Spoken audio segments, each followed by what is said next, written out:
ہمارے army chief نے آپ یہ سوچیں کہ خود ایک یعنی گریڈ 22 آفیسر نے بیٹھ کے ایک سیکیورٹی کا سیمینار تھا، اس نے خود کنڈیم کر دیا روس کو. ہم ان سے سستا تیل لے رہے ہیں، اس نے کنڈیم کر دیا اور امریکہ کو خوش کرنے کے لیے. اس کا ڈیفائن کیا گیا ہے کہ ہمارے فاؤنڈنگ فادرز نے کہ پاکستان کا روڈ میپ کیا ہے، اور وہ انہوں نے ڈیفائن کیا تھا اسلامی فلاحی ریاست. اور اس کا اگر آپ اس کی بھی ڈیپتھ میں چلے جائیں تو وہ اس کو مدینہ کی ریاست، جو سب سے پہلے اسلام کی ریاست سیٹ اپ ہوئی تھی مدینہ میں ہمارے نبی صلی اللہ علیہ وسلم نے، اس کے اوپر وہ دنیا کی پہلی فلاحی ریاست بنی تھی. تو ہم نے جو فاؤنڈنگ پرنسپلز تھے اس کے اوپر بیس کرنا تھا پاکستان. تو یہ بڑا امپورٹنٹ ہے آپ کے لیے کہ اسکالرز کے لیے کہ یہ آپ کا کام ہے کہ اس کو عوام تک لے کے جائیں کہ وہ ریاست کیا تھی، کیا بننا تھا اور بن کیا گئے ہیں، اور پھر دنیا سے کمپیئر کریں کہ دنیا کون سے ملک آگے نکل گئے ہیں، کون سے ملک پیچھے رہ گئے ہیں، کن کو ڈیولپنگ ورلڈ کہتے ہیں اور کن کو فرسٹ ورلڈ کہتے ہیں، وہ کون سے ملک ہیں جدھر ہمارے لوگ ترستے ہیں، فراڈلنٹ ویزاز لیتے ہیں، انلیگل امیگرنٹس بن کے باہر جاتے ہیں ان ملکوں میں. مسلمان ملکوں سے آپ دیکھتے ہیں کہ کشتیوں میں بیچارے جا رہے ہوتے ہیں یورپ میں اور ڈوبتے ہیں اور مر جاتے ہیں، اور صرف اس لیے کہ وہ بھاگنا چاہتے ہیں ہمارے ملک سے ان ممالک جو مسلمان ملک نہیں ہیں. تو وہ کیا وجوہات ہیں؟ تو میرا جو سب سے پہلے میں شروع کرتا ہوں کہ دیکھیں اسلام کے اندر ہمارا رب العالمین ہے، سب انسانوں کا خدا ہے، رب المسلمین نہیں ہے. ہمارے نبی صلی اللہ علیہ وسلم رحمت للعالمین ہے، سب انسانوں کے لیے وہ رحمت بن کے آئے تھے. تو یہ سب سے پہلے یہ یاد رکھیں کہ جب جو بھی انسانی معاشرہ ان کے اصولوں کے اوپر، ان کے بتائے ہوئے اصولوں پہ جو بھی انسانی معاشرہ چلے گا وہ اوپر چلا جائے گا. وہ ضروری نہیں ہے کہ وہ مسلمان ہو، وہ انسان ہو. تو آج آپ جب کانٹرڈکشن دیکھتے ہیں کہ کیا وجہ ہے کہ ہمارے سے پہلے یورپ اوپر گیا، آج امریکہ اوپر ہے، چین اوپر جا رہا ہے، لیکن مسلمان تو نہیں ہے یہ. اگر آپ اس کی ڈیپتھ میں جائیں گے تو یہ ان اصولوں پہ چل رہے ہیں جو میرے نبی صلی اللہ علیہ وسلم نے مدینہ کے ریاست پہ سیٹ کیے تھے، جو اصول. تو ان کے میں مین چیزیں آپ کو بتا دیتا ہوں.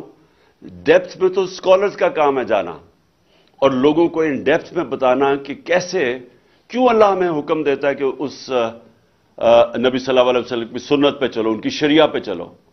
تو وہ تو ہماری بہتری کے لیے اللہ کہتا ہے نا، قرآن تو ہمارے لیے گائیڈنس ہے. تو جب اللہ ہمیں حکم دیتا ہے تو وہ کسی وجہ سے دیتا ہے، کیونکہ وہ جو انہوں نے اسٹیٹ سیٹ اپ کی تھی وہ اس اسٹیٹ کے اندر دنیا کے تاریخ کا سب سے بڑا انقلاب آیا تھا. کبھی بھی اتنی تھوڑے وقت کے اندر اتنا بڑا دنیا کی تاریخ میں تبدیلی نہیں آئی. اور ایک لوگ یہ کہتے ہیں جی کہ منگولین نے بھی، چنگیز خان کے منگولین نے، انہوں نے بھی تقریباً آدھی دنیا پہ قبضہ کر لیا تھا. لیکن جب چنگیز خان کی اور منگولین فوجوں نے قبضہ کیا تو خون کے دریا بہے تھے. یہاں جو چینج آئی ہے، اگر آپ مدینہ کی ریاست کو سٹڈی کریں تو جب نبی صلی اللہ علیہ وسلم 622 پہ پہنچے تھے مدینہ ہجرت کر کے، اور 632 اس دنیا سے پردہ کر گئے تھے، وہ 10 سالوں کے اندر ایک وہ انقلاب آ چکا تھا. اس میں سارا جو عرب تھا وہ ان کے شروع ہوئے تھے 313 پہ، اور سارا عرب ان کے نیچے آ گیا تھا. اور ٹوٹل جو لوگ جن کی جانیں دونوں طرف جنگوں میں گئی تھی وہ 1200-1300 تھے. تو اس اصل میں وہ فکری انقلاب آیا تھا. انہوں نے ذہن چینج کر دیے اور وہ لوگوں کو تبدیل کر دیا. وہ لوگ جن کی کوئی حیثیت نہیں تھی، دو سپر پاورز تھی، پرشین اور رومن بیزنٹائن ایمپائر دونوں طرف، انہوں نے ان دونوں ایمپائرز ان کے سامنے کولیپس کر گئے. لیکن وہ اصل کولیپس کیے تھے جو ایک انہوں نے ذہن چینج کیے تھے لوگوں کے. اور اس کو اور طرح آپ کر سکتے ہیں کہ یہ ایک جس طرح مولانا رومی کی میں بڑی فیمس سیئنگ ہے، وہ بڑی سمجھنے والی ہے کہ انہوں نے کہا کہ جب اللہ نے آپ کو پر دیے ہیں تو کیوں چونٹیوں کی طرح رینگ رہے ہو؟ تو اصل میں انہوں نے ان کے پر دے دیا انسانوں کو، ان کو آزاد کر دیا، لا الہ الا اللہ کا مطلب سمجھا دیا۔ وہ بہت بڑا لا الہ الا اللہ دعویٰ آزادی کا ہے، اور پرواز صرف آزاد انسانوں کے اوپر ہوتی ہے، غلاموں کی پرواز اوپر نہیں ہوتی۔ اس لیے جو علامہ اقبال کی ساری غلام ہندوستان کے مسلمانوں کو جگانے کی جو کوشش کی تھی، وہ ساری آزادی کی وہ بات کرتے تھے۔ وہ جو شاہین کا علامہ اقبال کا کانسیپٹ تھا، وہ صرف آزاد شاہین اوپر جا سکتا ہے باقی مخلوق سے۔ تو مدینہ کی ریاست میں انسانوں کو آزاد کیا، ذہنی طور پہ آزاد کیا، لا الہ الا اللہ کے ذریعے آزاد کیا، اور پھر وہ جو ریاست بنائی وہ اصولوں کے اوپر کھڑی کی گئی۔ نمبر 1 اس کا اصول تھا عدل اور انصاف۔ یہ یاد رکھیں کہ یہ سب سے بڑا، قرآن میں بار بار انصاف کے اوپر ایمفسس اس لیے آتا ہے کہ انسان کے معاشرے میں اور جانوروں کے معاشرے میں سب سے بڑا فرق ہوتا ہے انصاف۔ جانوروں کے معاشرے میں مائٹ از رائٹ ہوتا ہے، انسانوں کے راستے میں انصاف ہوتا ہے، طاقتور اور کمزور ایک برابر ہو جاتے ہیں۔ اور یہ سب سے بڑی چیز مدینہ کی ریاست میں انہوں نے سیٹ کی، عدل اور انصاف۔ حضرت ابو بکر جب خلیفہ بنے، ان کا پہلا مشن سٹیٹمنٹ تھی کہ میں طاقتور اور کمزور کو ایک برابر کروں گا قانون کے سامنے۔ اس کے بعد حضرت عمر کی مشن سٹیٹمنٹ یہی تھی کہ میں طاقتور کو قانون کے نیچے لے کے آؤں گا، اور پھر حضرت علی کی بھی مشن سٹیٹمنٹ یہ تھی۔ تو بیسکلی جب آپ انصاف قائم کرتے ہیں ایک معاشرے میں، آپ لوگوں کو آزاد کر دیتے ہیں۔ جب آپ لوگوں کے فنڈامنٹل رائٹس کی حفاظت کرتے ہیں، ایک معاشرہ جب ان کو پروٹیکٹ کرتا ہے تو وہ معاشرہ اس قوم کے پوٹینشل کو ریلیز کر دیتا ہے، اس کی پرواز اوپر کر دیتا ہے، ان کو پر دیتا تھا انسانوں کو۔ کبھی بھی غلام انسانوں نے کوئی بڑے کام نہیں کیا آج تک۔ اور غلامی صرف یہ نہیں ہوتی کہ فزیکل غلامی ہوتی ہے، ذہنی غلامی اس سے زیادہ خوفناک ہوتی ہے۔ اور وہ جو کلونیلزم کا جو سب سے بڑا امپیکٹ پڑتا ہے، وہ ہمیں ذہنی غلام بنا دیتا ہے دوسرے کلچر کی۔ ہم ابھی تک یہی نہیں سمجھ سکے کہ جب ہم انگریزی پڑھاتے ہیں لوگوں کو ہائر ایجوکیشن کے لیے، اور کیونکہ اس وقت اسیوم کیا جاتا ہے کہ ہائر ایجوکیشن جو ہے وہ انگریزی زبان کے لیے سیکھنا ضروری ہے۔ وہ ایک وقت پہ ہمارے نبی صلی اللہ علیہ وسلم نے کہا تھا کہ چائنا بھی جانا پڑے تعلیم حاصل کرنے کے لیے تو جاؤ، علم حاصل کرنے کے لیے۔ تو وہاں تک تو ٹھیک ہے، لیکن اس کے انگریزی کی وجہ سے ایک دوسرے کلچر کا غلام بن جانا، یہ بڑی خطرناک چیز ہے، کیونکہ غلام پھر اچھے غلام ہی بنتے ہیں، ان کے اندر اوریجنل تھنکنگ ختم ہو جاتی ہے، اوریجنل تھاٹ ختم ہو جاتا ہے، انوویشن، انوینشنز جس کی وجہ سے معاشرے آگے بڑھتے ہیں وہ ختم ہو جاتے ہیں، کیونکہ وہ بس صرف باہر سے نالج کو اڈاپٹ ہی کرتے رہتے ہیں، وہ اپنی پھر نالج پروڈیوس نہیں کرتے۔ اور یہی جب آپ مسلمانوں کی تاریخ دیکھیں تو جو ایک دم وہ سویلائزیشن اوپر گیا تھا، اس کے پیچھے پورا ایک انٹلیکچل، پورا ایک تھنک ٹینکس بنے تھے، جو بغداد کے اندر بیت الحکمہ قائم کیا تھا ہارون الرشید نے اور میمون الرشید نے، وہ جو ساری دنیا سے انہوں نے کتابوں کی ٹرانسلیشنز کی تھی وہاں، اس میں بڑے بڑے اسکالرز نکلے تھے۔ مسلمانوں نے دنیا کے اندر سائنس میں لیڈ کیا تھا، ٹاپ اسکالرز مسلمان تھے۔ اس کی وجہ تھی کہ ان کی باقاعدہ ایک علم سیکھنے کو انہوں نے ایک سیکرڈ ڈیوٹی بنا دیا کہ آپ اگر عبادت کا درجہ دے دیا تعلیم کی حاصل کرنے کا۔ اور پھر اوریجنل تھنکنگ آئی جب انہوں نے ٹرانسلیٹ ایرسٹوٹل کے اور گریک اسکالرز کی، انہوں نے جب کتابیں ٹرانسلیٹ کی عربی میں، اور پھر اپنی اس کے اوپر تبصرے کر کے ان کو اس تھاٹ پروسیس کو آگے لے کے گئے۔ تو اس وقت ہمارا مسئلہ یہ ہے، اور یہ مسلمان دنیا کا، کہ کلونیلزم کی وجہ سے ابھی تک ہم اس ذہنی غلامی سے نہیں نکل سکے. ہم ابھی تک جو انگریزی بہتر بول لیتا ہے اس کو ہم ایک بڑا سٹیٹس دے دیتے ہیں معاشرے میں. ہم یہ ریئلائز نہیں کرتے کہ یہ تو صرف مینس ٹو این اینڈ ہونا چاہیے. یہ تو صرف ایک یہ طریقہ ہونا چاہیے باہر کی نالج ایکوائر کر کے اور پھر اپنا تھاٹ پروسیس ڈیولپ کرنے کا.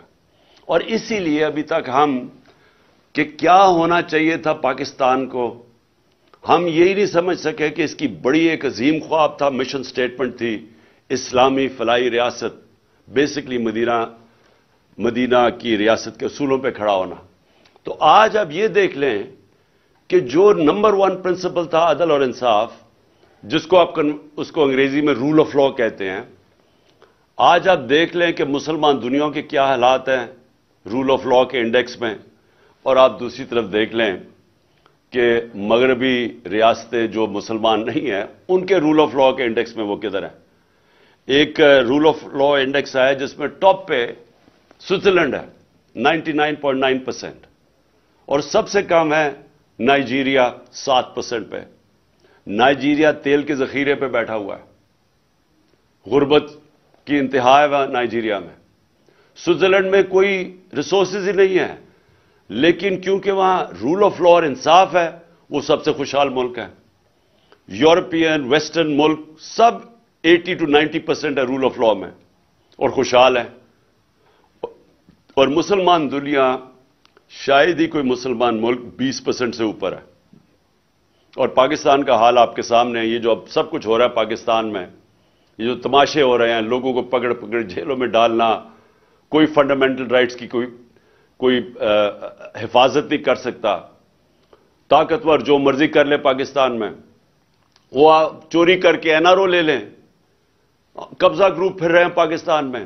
قبضہ گروپ کون ہوتا ہے؟ جو طاقتور کمزور کی زمین پہ قبضہ کرتا ہے. تو یہاں تو کمزور کی حفاظت کرنے کے لیے معاشرے کے اندر جو ہونا چاہیے تھا, پروٹیکٹ کرنا چاہیے تھا عوام کے اور لوگوں کے رائٹس کو, وہ ہے ہی نہیں. کبھی آپ نے سنا ہے یورپ کے اندر کبھی کوئی قبضہ گروپ ہے؟ کبھی سوچا ہے کہ کسی یہ جو پاکستانی کبھی پوچھے ان سے کبھی کسی کی زمین پہ قبضہ ہوا یا گھر پہ قبضہ ہوا؟ کبھی آپ نے سنا ہے وہاں کے ملک کے طاقتور لوگ جو ملک کی ریسورسز کو چوری کرتے ہیں, جس کو کرپشن کہتے ہیں.